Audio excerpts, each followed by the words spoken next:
오늘 주신 말씀 속에 광야에서 보여주신 사랑이라는 제목으로 함께 은혜를 나누겠습니다. 기도하겠습니다. 사랑과 은혜가 많으신 하나님, 한국 고유의 명절을 보내고 우리 성도들과 한자리에 함께 모여 예배드릴 수 있는 은혜 주시니 감사드립니다. 이 시간도 성령께서 우리 각 사람에게 말씀하여 주시옵소서. 듣는 귀와 깨닫는 마음과 또 결단할 수 있는 우리 모두가 되게 하여 주시옵소서. 이 시간도 성령께서 함께 하여 주시기를 원하오며 예수님의 이름으로 기도드립니다. 아멘. 지난 주일 날은 설 명절이었습니다. 그래서 우리 성도들이 고향에 가셔서 교회가 좀 썰렁했습니다.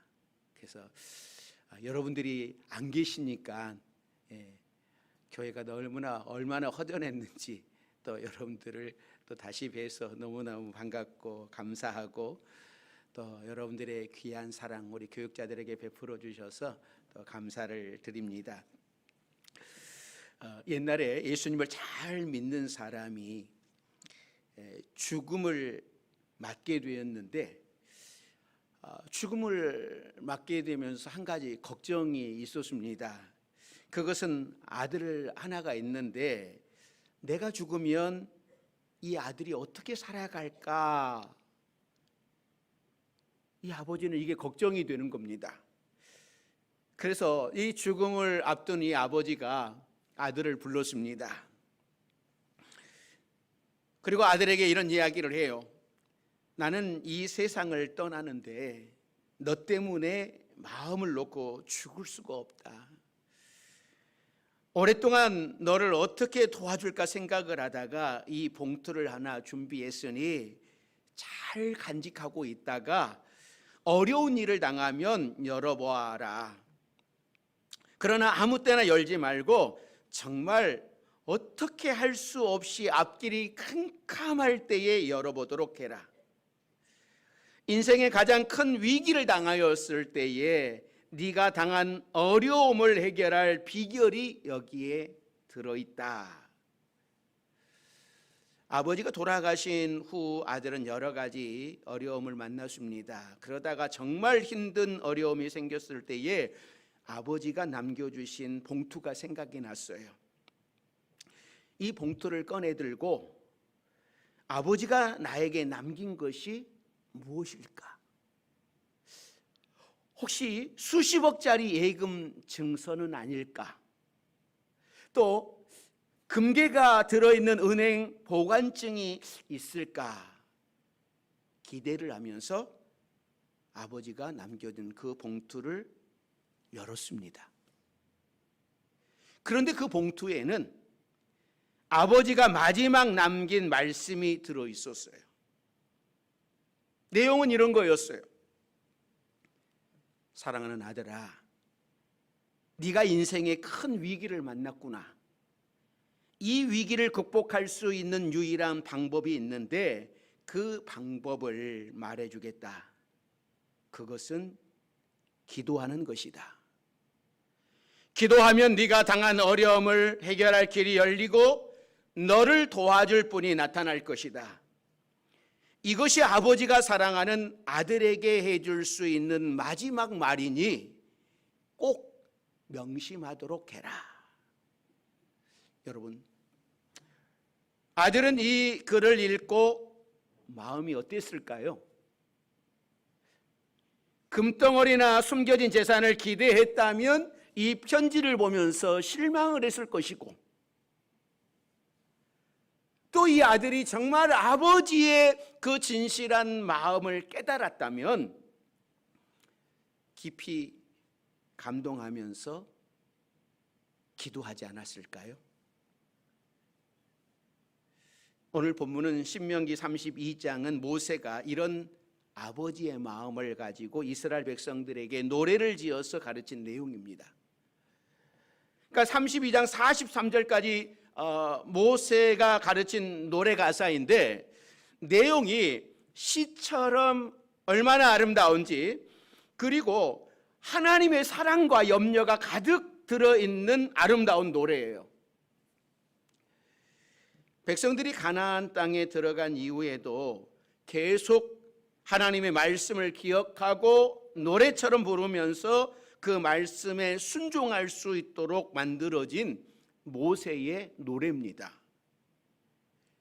위기를 당하였을 때 꺼내서 읽어야 하는 비밀을 가르쳐주고 있는 것이죠. 자, 오늘 본문으로 돌아가서 1절 2절 말씀 같이 읽습니다. 1절 2절 같이 읽습니다. 하늘이여 귀를 기울이라. 내가 말하리라. 땅은 내 입의 말을 들을지어다. 내 교훈은 비처럼 내리고 내 말은 이슬처럼 맺히나니 연한 풀 위에 가는 비 같고 채소 위에 단비 같도다. 하늘이여 귀를 기울이라. 땅은 내 입의 말을 들을지어다. 그러니까 하나님께서 땅과 하늘을 이 말씀의 증인으로 삼고 계시는 겁니다. 아무리 많은 세월이 흘러도 이 하늘과 땅은 그대로 남아 있습니다. 그런데 하나님의 말씀은 하늘과 땅보다 더 오래 살아있는 말씀이에요. 이사야 선지자가 노래한 것처럼 풀은 마르고 꽃은 시들어도 하나님의 말씀은 영원한 거예요. 또 이 하나님의 말씀은 하늘에서 내리는 비와 같고 풀잎에 맺히는 이슬과 같다라고 말씀을 합니다. 우리는 이 말씀을 잘 이해가 안 되는 말씀이에요. 그런데 누구는 이 말씀을 이해를 하냐면 이 팔레스타인에서 농사를 짓는 사람들은 내리는 비와하고 또 새벽에 내리는 이슬에 대하여서 너무나 잘 알아요. 우리는 비 안 오면 물 떠다가 물 주면 되지, 이런 생각을 하고 있기 때문에 비의 은혜, 이슬이 축복인 것을 우리는 이해하지 못하지만 우리가 문화가 다르기 때문에 그런 것이죠. 이스라엘 백성들, 팔레스타인 사람들은 이 말 자체를 알아요. 얼마나 동감하는지를 알 수 있는 거죠. 그러니까는 비, 이슬, 이것은요 생명과 같은 것이었어요. 사랑하는 성도 여러분, 하나님께서는 우리에게도 단비와 같이 이슬과 같이 날마다 말씀으로 함께 하시고 은혜를 주시는 분입니다. 그러니까 날마다 함께 하시기에 습관처럼 느껴질 수도 있고 주일에 교회에 와서 말씀을 듣는 것이 당연한 것처럼 여겨질 수 있지만 이 당연한 이 은혜가 얼마나 감사합니까? 우리에게 이슬처럼 비처럼 말씀을 주시고 은혜를 주시는 그 하나님의 사랑을 이 순간에도 깨달아지고 그 사랑이 느껴질 수 있는 여러분들이 되시기를 바랍니다. 이스라엘 백성들은 광야에서 이 하나님의 사랑을 체험하면서 살았습니다. 오늘 본문에 하나님이 돌보시는 사랑을 두 가지로 말씀을 하고 있는데요. 첫째는 하나님께서는 사나운 맹수들로부터 백성을 보호해 주셨다라고 말씀을 해요. 자, 10절 말씀 같이 읽습니다. 여호와께서 그를 황무지에서 짐승이 부르짖는 광야에서 만나시고 호위하시며 보호하시며 자기의 눈동자같이 지키셨도다. 사실 이스라엘 백성들이 통과했던 광야는 밤에는 맹수들의 천국이었습니다. 광야에서는 여기저기 맹수들의 우는 소리들이 들렸습니다. 하나님께서는 이런 맹수들로부터 이스라엘을 지켜주셨어요. 뿐만 아니라 맹수처럼 이스라엘을 공격하려는 주변의 민족들로부터도 보호해 주셨어요. 그러니까 사막을 통해 대이동 중인 민족은요 사실 살아남기가 어려운 겁니다. 그래서 주변 민족들이 공격을 하면 가진 것을 빼앗기고 약탈당하고 하나하나 흩어져서 흔적도 없이 사라질 수밖에 없었어요. 그 대표적인 예가 아말렉이죠. 이스라엘 백성들이 행군을 할 때에, 함께 갈 때에 꼭 뒤처지는 사람들이 있기 마련입니다. 어디나. 그래서 아말렉이 이 뒤처진 사람들을 와가지고 공격을 하고 다시 빠지고, 또 뒤처진 사람들을 공격해서 착취하고 죽이고 빼앗고, 이런 모습으로 이스라엘 백성들을 괴롭혔단 말이죠. 그러니까 광야에서 사실은 살아남는다라고 하는 것이 어려운 거죠. 저기에 들어간 민족이 어떻게 살 수 있는가? 우리가 가서 약탈하자. 식량도 부족할 것이고 물도 부족할 것이고, 그러니 주변 나라들이 이스라엘을 향하여서 눈을 부릅뜨고 이러하게 강탈하려고 하는 그러한 모습이었지만, 하나님께서 이스라엘 백성들을 보호해 주셨어요. 그들을 건들지 못하도록 하게 하셨어요. 예수님께서도 신약에 보면 제자들을 보내시면서 이런 말씀을 하죠. 어린 양을 이리 가운데 보냄과 같도다 라고 말씀을 해요. 그러니까 이스라엘 백성들뿐만 아니라 현대를 살아가고 있는 우리에게도 맹수와 같은 이들이 있는 겁니다. 우리는 양과 같이 어리고 힘도 없고 약하기 때문에 하나님께서 우리를 지켜주시지 아니하시면 우리는 그들에게 잡혀 먹히고 마는 거예요. 그러니까 이스라엘은 양처럼 항상 목자 되시는 하나님의 보호 아래에 있었습니다. 그런데 세상에서 양이 되는 것은 너무나 약해 보입니다.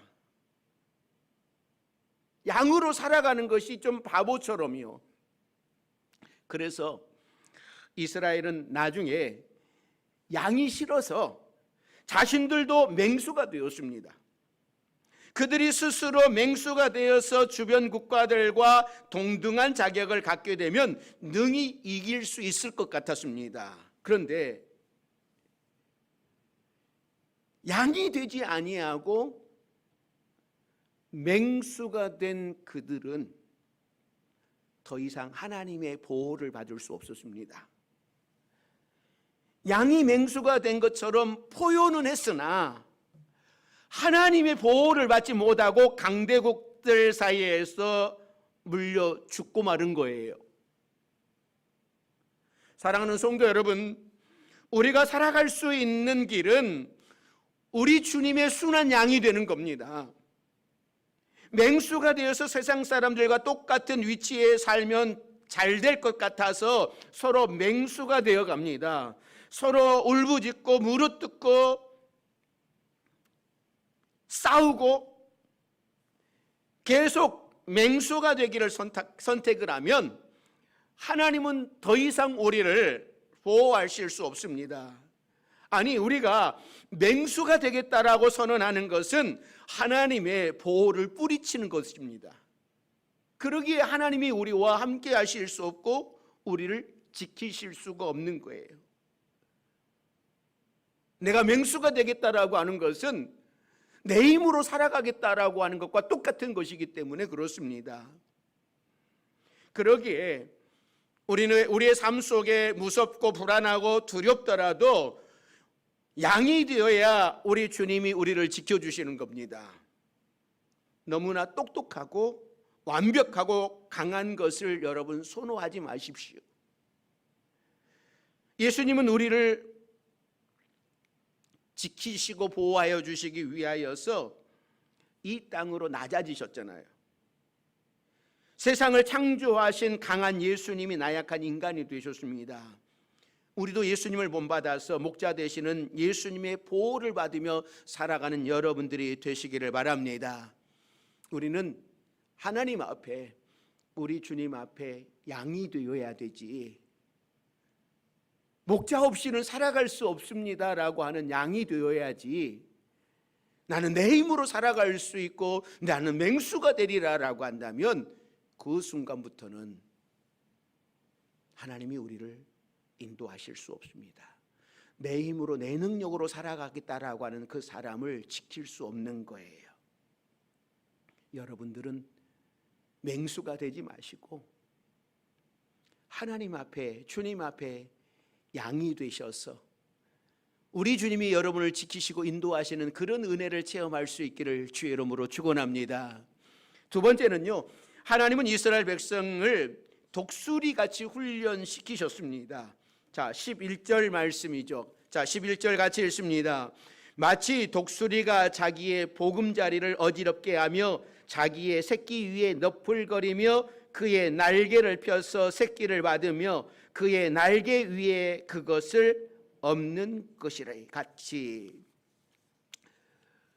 이 새들의 왕인 독수리는 이 둥지를 만들 때에 절벽 아주 높은 곳에 둥지를, 사람들이 접근할 수 없는 곳에 둥지를 만든다고 합니다.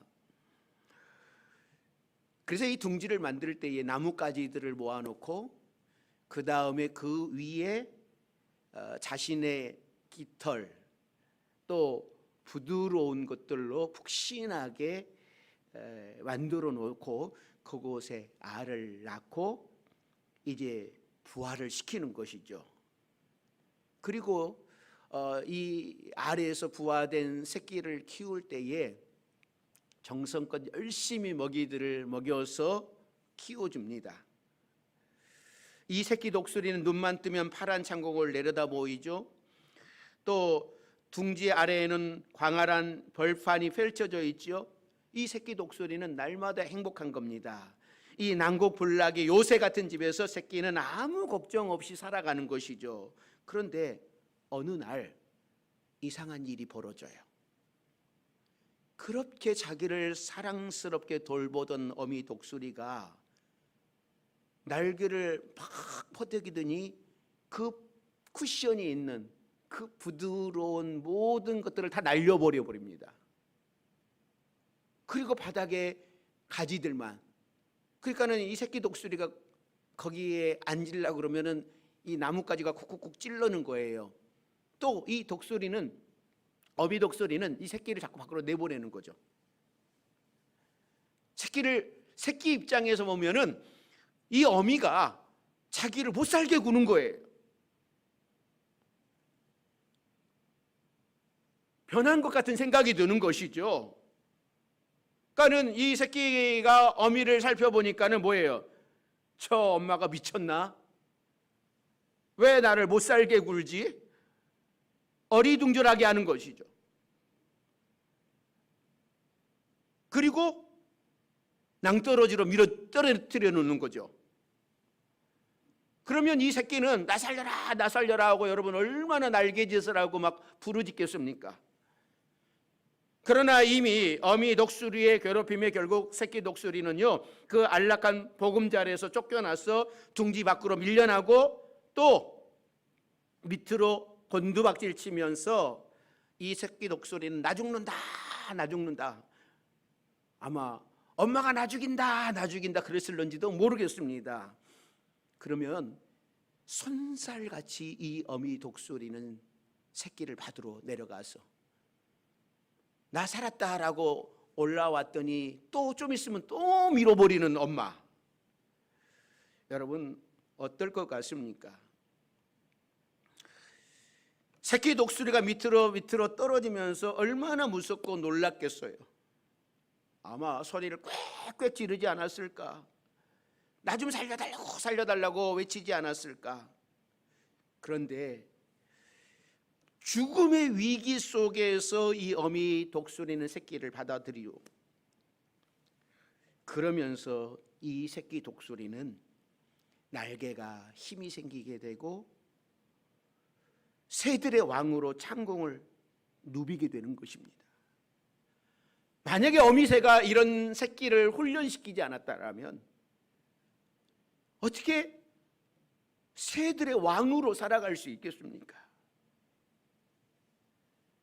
그래서 새끼 독수리가 둥지에서 떨어지면서 할 일은 죽을 힘을 다해 날개짓하는 거예요. 날개짓을 해도 여전히 추락하지만 그러다가 힘이 생기고 살아나게 되는 겁니다. 우리들도 아무리 힘들고 어려운 일을 당할 때에 하나님 앞에 소리 지르면서 열심히 날개짓을 해야 되는 거예요. 추락해서 죽을 힘을 다해서 날개짓을 해야 되는 겁니다. 그때 하나님께서 우리를 구해 주시고 어느덧 강한 성도로 거듭나게 되는 겁니다. 여러분, 날개짓을 하지 않으면 어떻게 될까요? 통닭처럼 되겠죠.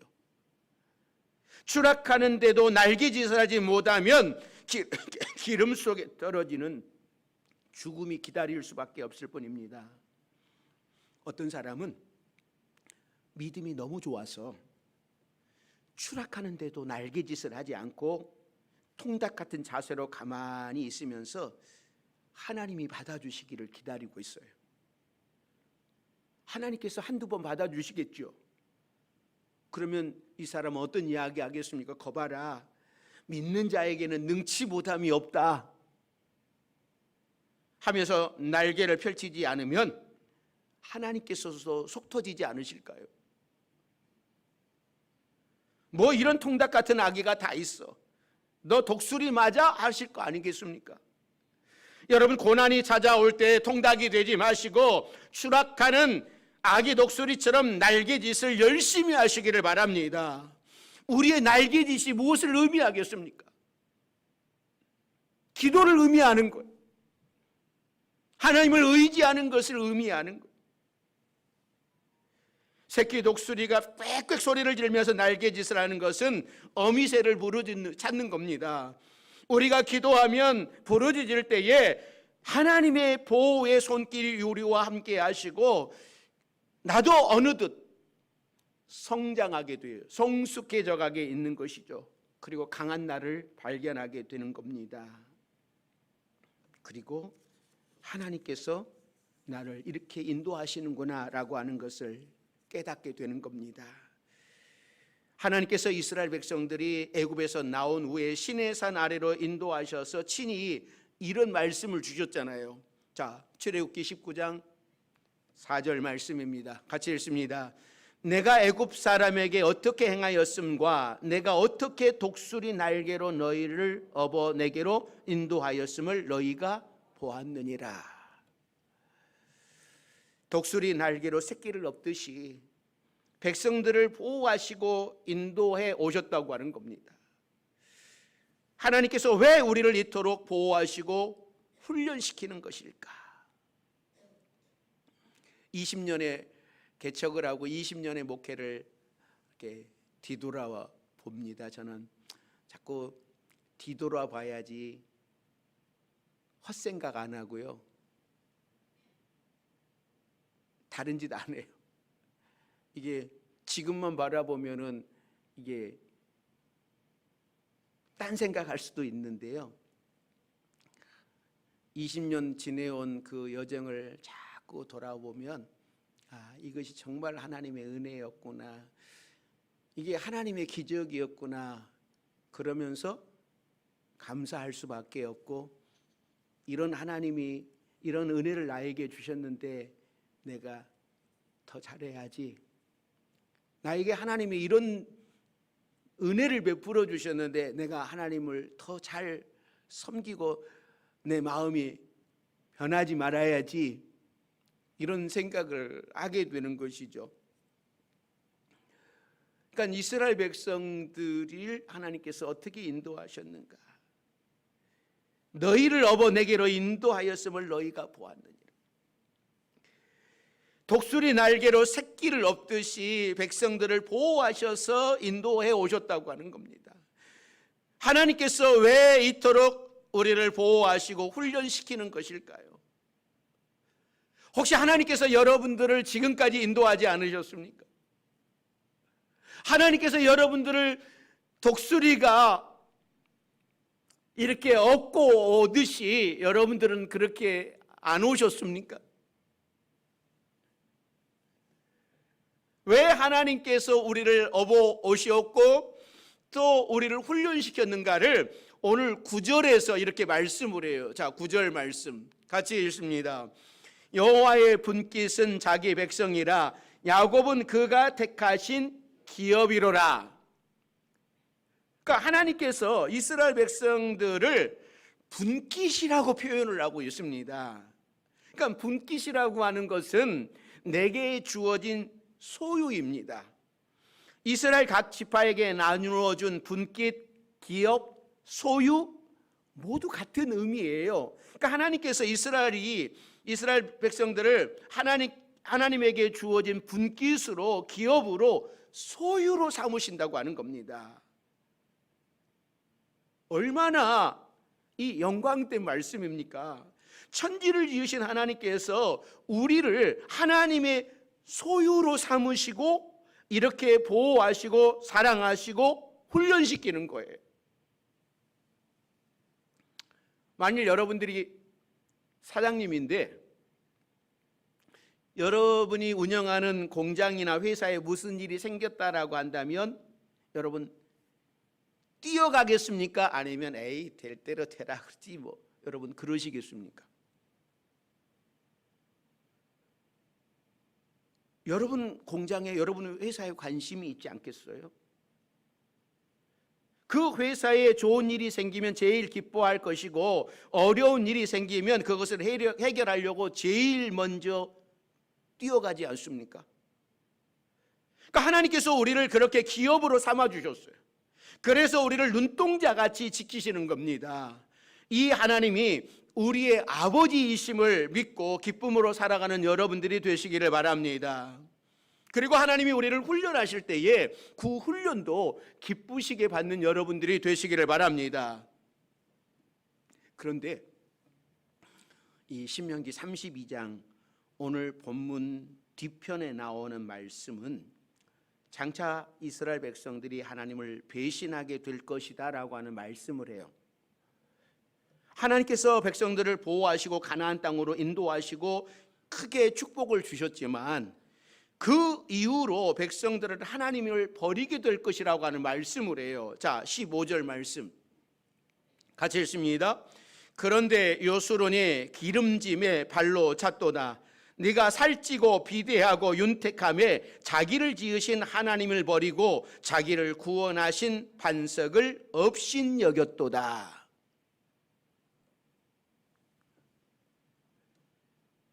하나님은 이스라엘 백성들이 배신하게 될 것을 이미 알고 계셨어요.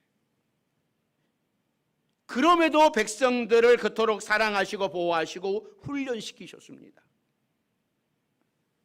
그리고 나중에 하나님을 떠나게 될지라도 혹시 돌이키면 이 말씀을 생각하라고 하는 거죠. 사람은 누구나 다 마찬가지입니다. 내가 힘이 들고 어려울 때에는 막 날개짓을 하면서 하나님을 찾다가도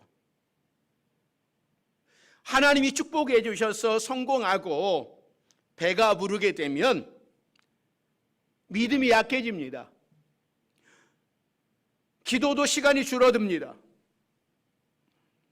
예배 시간도 점점점 빠집니다. 그러면서 믿음이 약해지죠. 그 열심이 식어집니다. 여러분, 고3 수험생들이 수능을 앞두고서 얼마나 열심히 합니까? 아마 여러분들도 그 수능을 보실 때에 그런 생각을 하지 않았을까요? 내가 좀 더 미리 공부를 했더라면, 좀 더 그 전서부터 열심히 했더라면 아마 그런 생각을 해요. 그리고 수능을 앞두고 아마 얼마나 열심히 공부를 하겠습니까? 그러나 수능이 끝나고 나면 마음이 풀어지잖아요. 대학에 합격을 하고 나면 고3 때의 열심을 다 잃어버리고 편하게 학교 생활을 합니다. 그러다가 대학 성적이 뚝 떨어지고 나서야 자신을 돌아보게 됩니다.